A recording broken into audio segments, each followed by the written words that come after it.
오늘 우리에게 주시는 하나님의 말씀은 신약 마가복음 8장 27절에서 34절까지의 말씀입니다. 이 계시의 말씀을 들을 때 살아계신 하나님의 음성을 들으실 수 있기를 바랍니다.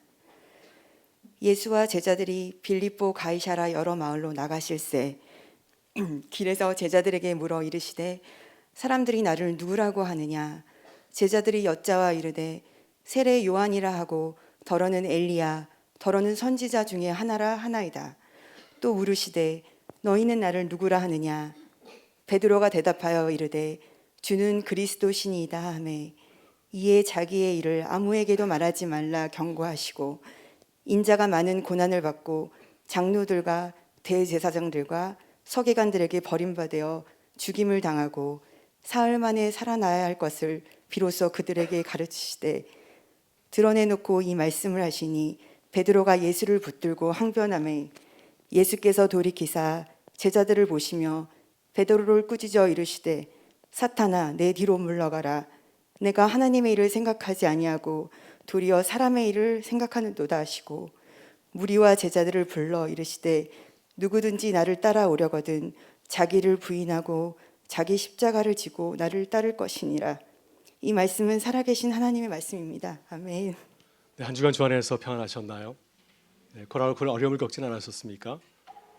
네, 또 코로나에 확진되었다가 회제되신 분들 주님의 이름으로 축하하고 또 수고 많이 하셨습니다. 이제는 주 안에서 또 강건하고 또 평안하실 수 있기를 간절히 바랍니다. 오늘도 우리 예배 가운데 주님의 은혜가 함께 하시길 간절히 바랍니다. 주님의 주의 손길이 우리의 상한 마음과 몸을 어루만져 주셔서 우리의 삶이 새롭게 거듭나는 은혜가 함께 할 수 있기를 간절히 소망합니다. 우리 인생을 어떻게 바라보면서 코로나 가운데서 열심히 살아가고 계신가요? 최근에 뉴욕타임스 칼럼니스트 데이빗 브룩스는 그의 책 두 번째 산에서 우리 인생을 산에 비유하고 있습니다. 우리 인생은 두 개의 산과 그 사이에 있는 골짜기로 이루어져 있다. 그리고 우리 인생은 두 개의 산을 오르는 일과 같다고 하였습니다. 그는 우리가 살아가는 인생을 통찰력 있게 바라보고 또 잘 가르쳐 주고 있습니다. 그가 말하는 첫 번째 산은 어떤 산일까요? 첫 번째 산은 우리가 정복하고 싶어하는 산입니다. 우린 세상에서 성공하고 싶어합니다. 우리의 뜻을 이루고 싶어하고요. 또 우리가 인생을 살아가면서 우리의 족적을 남기고 싶어합니다. 또 사람들이 성공했다고 생각하는 그러한 근사한 사람이 되고 싶어하지 않습니까? 그리고 세상 사람들이 나에 대해서 말하고 평가하는 것을 또 나의 참 모습이라고 이렇게 생각을 합니다. 만약 우리가 이렇게 생각하고 인생을 살아간다면 지금 우리는 첫 번째 산에 오르고 있는 것입니다.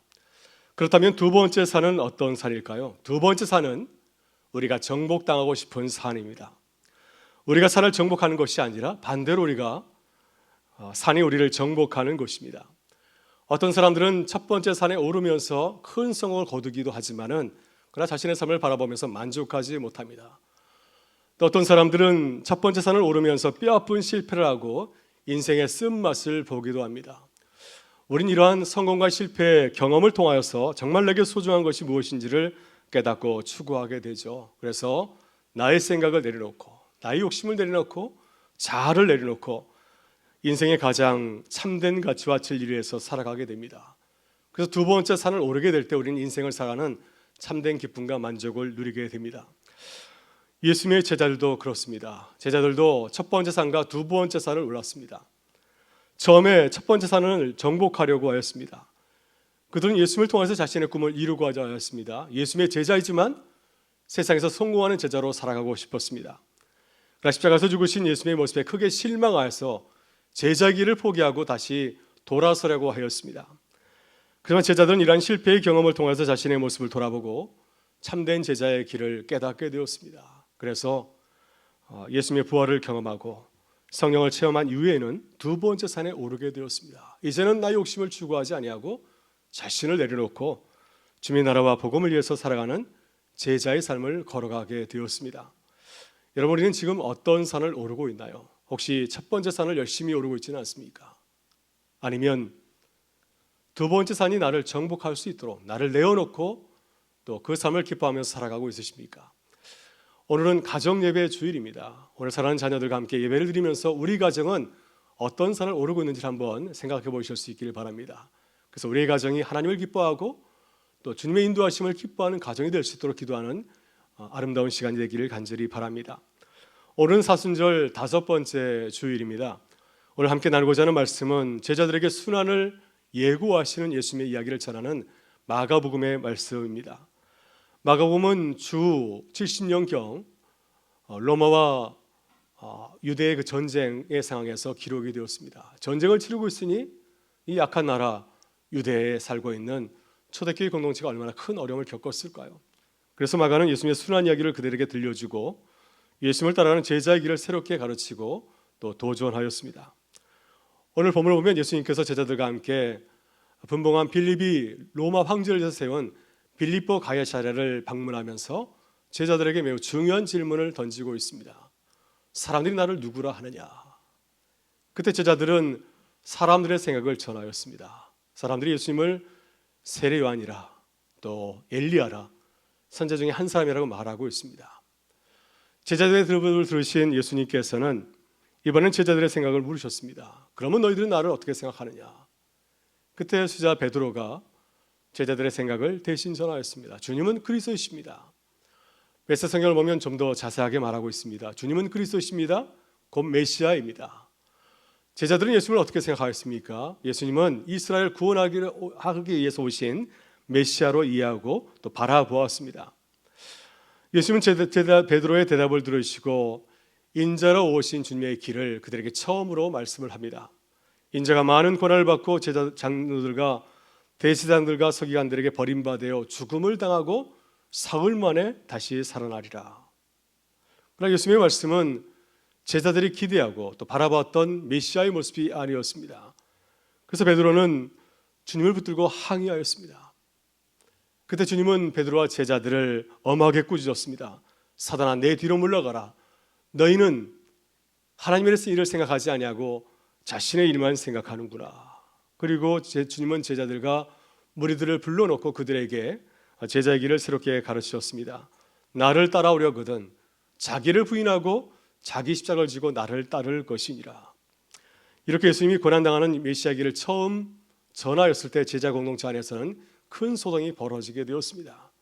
그래서 주님께서 제자의 길을 다시 말씀하신 것입니다.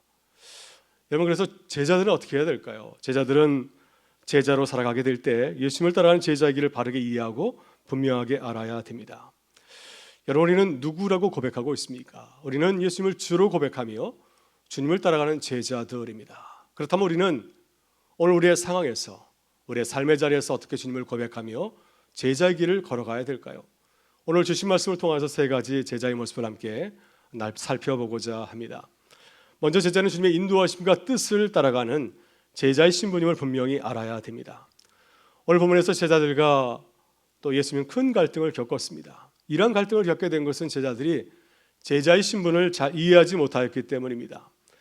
그들은 예수님이 걸어가는 메시아의 길을 기뻐한 것이 아니라 오히려 항의하였습니다. 예수님의 말씀을 반박하고 또 예수님께서 생각을 고치실 것을 요구하였습니다. 제자들이 이런 황당한 모습을 보여준 것은 제자의 신분을 바르게 이해하지 못하였기 때문입니다. 여러분, 제자는 누구라고 생각하십니까? 제자를 어떻게 이해하고 계신가요? 본문 34절에서 예수님은 제자를 나를 따라오는 자들이라고 말씀을 하고 있습니다. 누구든지 나를 따라오려거든 자기를 부인하고 자기 십자가를 지고 나를 따를 것이니라. 새알근 성경은 이 말씀을 좀 더 쉽게 번역해서 들려주고 있습니다.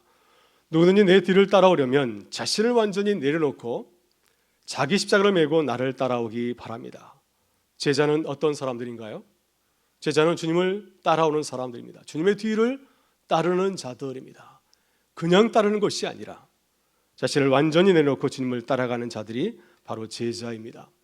이 말씀은 어떤 뜻인가요?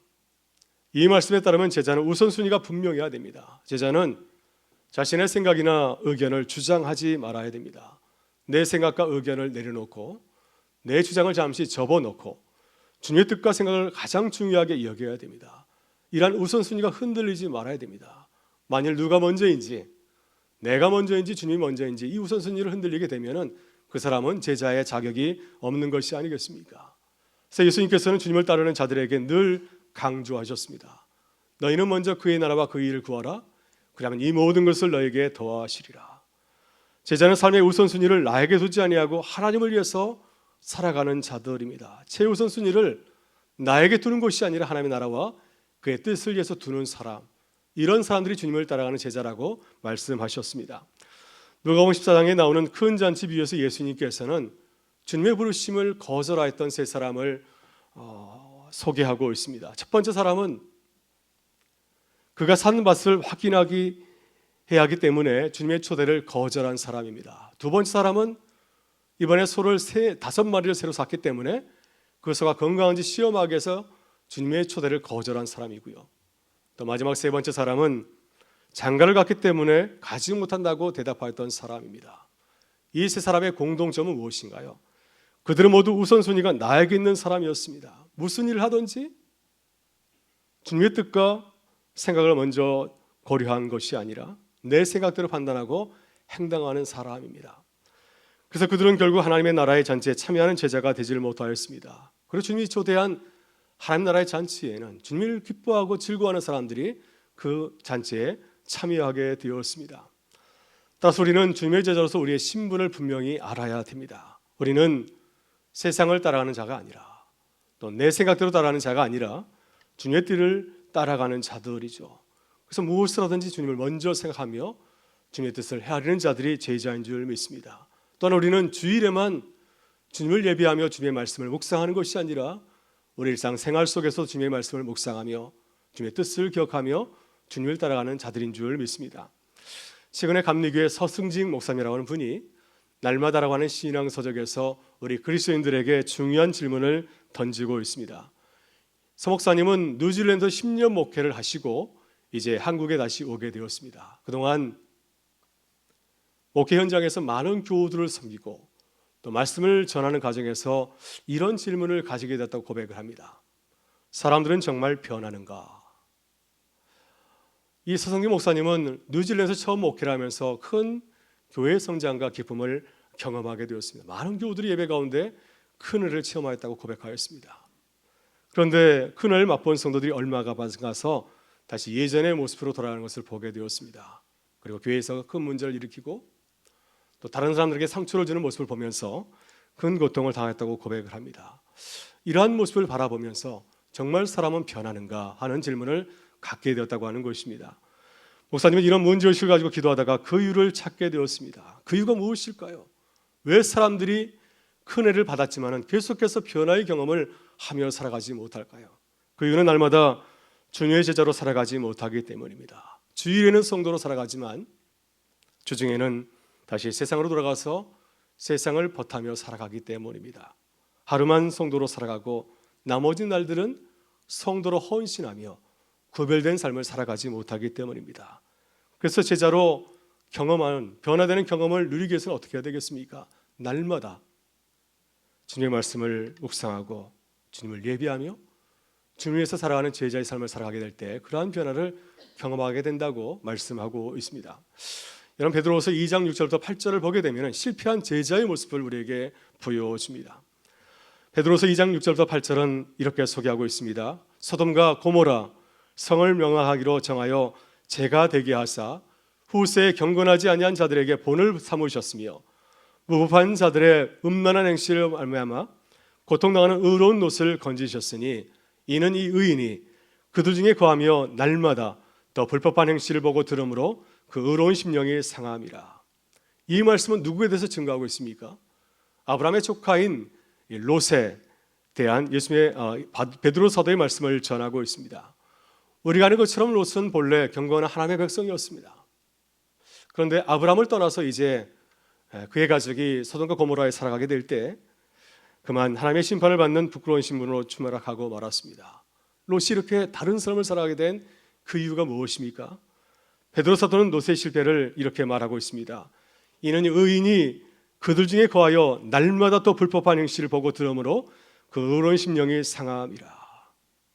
왜 실패를 경험하게 되었습니까? 날마다 소돔과 고모라에서 살아가면서 불법한 사람들, 음란한 사람들의 삶을 보고 그들과 함께 벗하며 살아갔기 때문이라고 말씀하고 있습니다. 만일 소돔과 고모라에 살아가지만은 날마다 하나님의 말씀을 묵상하며 주님을 간절히 사모하였다고 한다면 그 땅 가운데서도 주의 백성으로 거듭나는 삶을 살아가게 되었을 것입니다. 여러분 그렇습니다. 우리는 누구인가요? 우리는 주님을 따라하는 제자들입니다. 날마다 주의 말씀을 묵상하실 수 있기를 바랍니다. 날마다 어려울 때마다 항상 주님의 은혜를 사모하실 수 있기를 바랍니다. 그래서 주님의 제자로서 변화되어 살아가는 기쁨을 날마다 누리실 수 있기를 간절히 소망합니다. 다음으로 제자는 나를 세우고 높이려는 노력을 철저하게 포기해야 됩니다. 오늘 본문에서 제자들은 예수님의 그 길을 기뻐하지 아니하고 화를 내었습니다. 그 이유는 제자의 삶을 오해하고 있었기 때문입니다. 그들은 예수님에 대해서도 오해하였습니다. 그들은 세상 사람들처럼, 많은 무리들처럼 영광의 메시아를 바라보고 기대하였습니다. 또 세상 사람들처럼 성공하여서 높은 자리에 앉고 싶어 하였습니다. 제자들은 한마디로 어떠한 삶을 추구하였나요? 제자의 탈은 거룩한 삶을 추구하지 않았습니다. 그들은 예수님과 함께 예루살렘에 올라가는 길에 서로 다투었습니다. 그들의 관심은 높은 자리에 있었기 때문이었습니다. 야고보와 요한이 예수님에게 높은 자리를 요구한 소식을 듣게 되었을 때 그들은 서로 꾸짖고 서로 싸웠습니다. 자신이 가장 높은 자라고 생각했기 때문이죠. 이렇게 제자들은 세상과는 다른 제자의 삶을 추구하며 또 고민하며 살아가지 않은 것이었습니다. 예수님의 제자 가룟 유다를 보게 되면 그는 제자로서 구별되지 못한 삶을 보여주고 있습니다. 그는 귀신이 들렸다가 고침을 받은 막달라 마리아가 예수님의 은혜에 감사하여서 값비싼 향유를 예수님의 머리와 발에 부었을 때 그녀를 꾸짖었습니다. 말론 이 향유를 가지고서 수많은 가난한 사람들을 도울 수 있다고 주장하였지만 실상은 재물에 대한 욕심이 있었기 때문이었습니다. 그래서 그는 300데나리온의 가치의 향유를 낭비하였다고 무척 아까워하였습니다. 그들은 예수님을 어떻게 바라보았습니까? 세상의 가치를 가지고서 예수님의 사역을 진단하고 또 판단한 죄를 범한 것입니다. 오늘 본문에서 예수님은 제자들에게 제자의 모습을 다르게 구별할 것을 강조하고 있습니다. 누구든지 나를 따라오려거든 자기를 부인하고 나를 따르라. 제자의 삶은 가장 중요한 것이 무엇입니까? 자신의 삶을 내려놓는 것입니다. 내가 그동안 살아왔던 삶의 방식, 세상의 방식, 내가 가장 중요하게 생각하는 모든 것을 가감없이 내려놓고 중단하는 것입니다. 그 주의 말씀을 묵상하고 주님의 제자로 살아가야 되는 줄 믿습니다. 이것이 거룩한 제자의 삶의 모습인 줄 믿습니다. 여러분 전 번연이 쓴 천류역정을 보게 되면 크리스천과 순례자가 허영의 도시를 지나가게 될 때 큰 박해를 받게 됩니다. 허영의 시장에서 팔리는 물건들은 한마디로 세계 최고의 그러한 값진 물건들이었습니다. 세계 각처에서 가져온 화려한 것들이고 또 빛이 나는 것들이었습니다. 그런데 크리스천과 순례자들이 이곳을 통과하다가 핍박과 조롱을 당하게 됩니다. 왜 그들이 허영의 시장에서 박해를 받게 되었을까요? 그들의 모습이 허영의 도시의 사람들과 다른 모습을 가지고 있었기 때문입니다. 철학정은 순례자들의 다른 모습 세 가지를 소개하고 있습니다. 첫째, 그들은 옷차림이 달랐습니다. 이것은 그들의 삶의 스타일이 다른 것을 강조하고 있습니다. 둘째, 그들의 말투가 달랐습니다. 그들이 사용한 언어는 거룩한 말과 언어들이었습니다. 셋째로 허영의 시장에 파는 물건에 무관심하였습니다. 이런 삶의 가치관을 가지고 있기 때문에 그들의 모습은 허영의 도시 사람들과 전혀 달랐고 이런 다른 모습 때문에 두려움을 느끼는 자들이 그들을 박해하고 또 그들을 조롱한 것이었습니다. 오래전에 경상남도 거창에 있는 거창고등학교가 언론의 주목을 받은 적이 있습니다. 시골에 있는 작은 고등학교이지만 대학에 많은 학생들이 들어가게 되었고 또 좋은 대학에 들어가는 그런 모습을 보여줬기 때문입니다. 그러나 거창고등학교는 세상과 다른 가치과 교육 방식을 통해서 또 한 번 세상에 큰 감동을 주었습니다. 거창고등학교를 세운 전영창 교장 선생님은 어린 학생들에게 기독교 정신으로 교육을 하였습니다.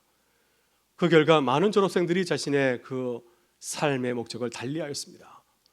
세상에서 성공하는 길보다도 하나님의 일하게 되어서 세상을 봉사하고 헌신하는 삶을 추구하며 살아가는 모습을 보여주었습니다.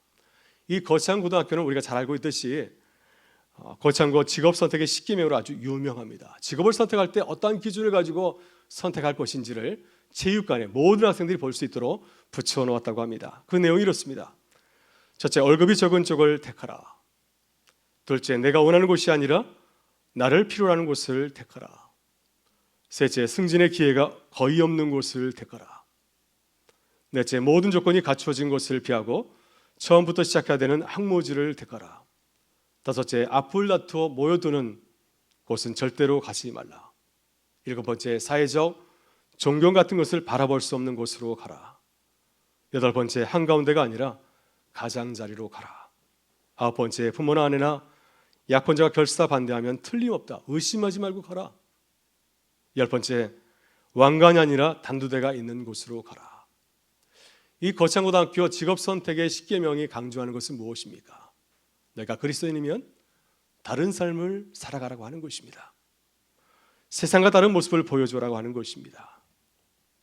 그러한 삶은 어떤 삶이겠습니까? 나를 위해 살아가는 것이 아니라 하나님의 뜻을 위해서 나를 구별하고 헌신하는 삶, 이것이 그리스도인의 삶이라고 하는 것입니다. 이번 코로나 가운데서 세상이 많은 어려움을 겪고 있지 않습니까? 우리도 힘들어하고 있습니다. 이런 가운데 주님께서 우리를 제자로 부르셨습니다. 우리는 어떻게 제자로 살아가고 계신가요? 어떤 다른 모습을 보여주고 있습니까? 어떤 세상과 다른 거룩한 삶을 살아가려고, 제자의 삶을 살아가고 날마다 기도하며 말씀을 묵상하고 있으십니까? 여러분, 주님의 제자로서 진지하게 우리의 모습을 바라보며 고민하고 기도하실 수 있기를 바랍니다. 그래서 주님의 제자로서 다르게 말하고 세상과 다르게 행동하는 제자로 살아가는 사명을 감당하는 주의 백성들이 되실 수 있기를 바랍니다. 마지막으로 제자는 십자가를 피해 달아나지 아니하고 십자가를 끌어안아야 됩니다. 오늘 본문에서 베드로와 제자들은 주님을 주로 고백하며 칭찬을 들었습니다. 그러나 칭찬을 들은 이후에 예수님의 순환과 죽음에 관한 말씀을 듣고 항의하다가 예수님에게 심한 책망을 들었습니다. 왜 그들은 주님에게 칭찬을 들었는데 다시 책망을 받게 되었을까요? 그들은 고난과 죽음의 십자가를 지고 걸어가는 주님처럼 십자가를 진 것이 아니라 십자가를 지려고 하지 않았기 때문이었습니다. 예수님은 제자기를 오해하는, 또 십자가를 지기 싫어하는 제자들에게 분명하게 십자가에 대해서 말씀하십니다. 누구든지 나를 따라오려거든 자기를 부인하고 자기 십자가를 지고 나를 따를 것이니라. 왜 제자들은 십자가를 거부하며 또 십자가를 지려고 하지 않았을까요? 그것은 그들이 자신을 위해서만 생각하고 주님의 뜻을 위해서 고민하고 또 치열하게 기도하지 않았기 때문입니다.